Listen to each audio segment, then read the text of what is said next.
intruding on the whole Persian Gulf if the United States, as you asked for in the debate last week, left the region? Do you fear that? Well, I fear that they might want to do that, but I think our policy is leading to that. Everything that we do enhances the Ahmadinejad crowd in Iran. There's a dissenting force in Iran, and everything we do to undermine that government, we have our own CIA over there now trying to undermine that government. In doing that, we bring all their people together, so the ones who want to dissent and oppose him are, they lose their power to do so. So I would say our policy is doing everything conceivable to enhance Iran. Just the whole invasion of Iraq has helped Iran. Well, that may or may not be true. They're the ones. It may or may not be true. I mean, it's a debatable issue. I'm not going to say it isn't true, but it's a debatable issue. But look, as we saw in the summer war last year, Iran can arm and finance a force like Hezbollah and cause a lot of trouble. And the United States had anything to do with that at all. So I think that in our national security situation, we have to assume that Iran is an aggressive nation, that it wants to injure the United States, and is going to use surrogates to do it. Now, if you have in Iran actively seeking nuclear weaponry, as you do, and if you have the ability of that country to hand it off to a Hezbollah or an Al-Qaeda or anybody else, you withdraw from the region, you give them carte blanche to do what they want. Do you not, Congressman? See, I think you're concerned about the wrong country right now, because more than half of the Al-Qaeda that are committing suicide in Iraq right now are Saudis, and nobody even talks about it. I'm concerned about all of it. But when they're seeking a nuclear weapon, when a country's seeking a nuclear weapon that's a danger to the USA, a state of danger, and you want to withdraw from the theater, that gives them carte blanche to do what they want, does it not? Well, first off, you have Pakistan, and they're not exactly the most pro. Yeah, but I'm talking about Iran, Congressman. I'm not talking about Pakistan at this point. Why don't you ever let me, answer the... You're not directly answering the question, sir. Because, no, I do not fear them as you do, as many do, because they want another war. They want to spread this war. This has been the plan by the neoconservatives to have this major overall, this revamping of the whole Middle East, precisely the reason the Al-Qaeda is growing.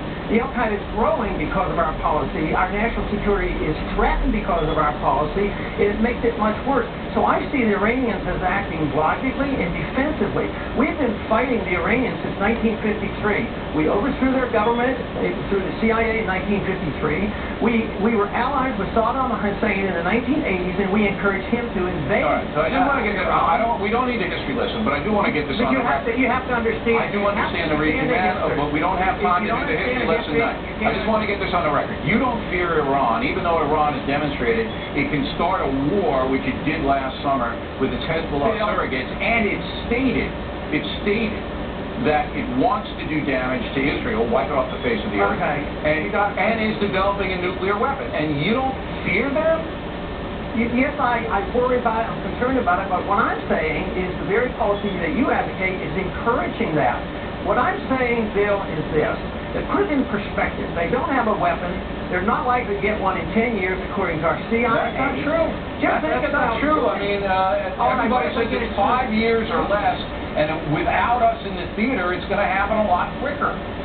How come we got through the Cold War when the Soviets had 40,000 of them? Because it was mutual destruction. It was mutual destruction. Now, you can hand off any weaponry or any kind of thing to surrogates who will do your killing for you.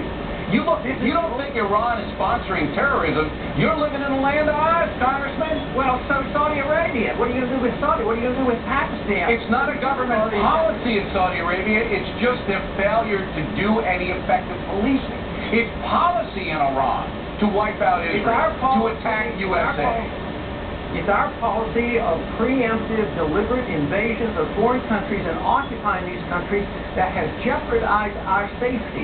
This blowback principle is what caused 9/11, and we have to come to realize it. If you keep living in this dreamland of saying that they attack us because we're free and prosperous, believe me, we're never going to get up. Well, if you think that if we withdraw off the Gulf, if we get our people out of there, it's not going to be any more terrorism, then you're living in the dreamland. You didn't even want to go into Afghanistan to punish those people, did you?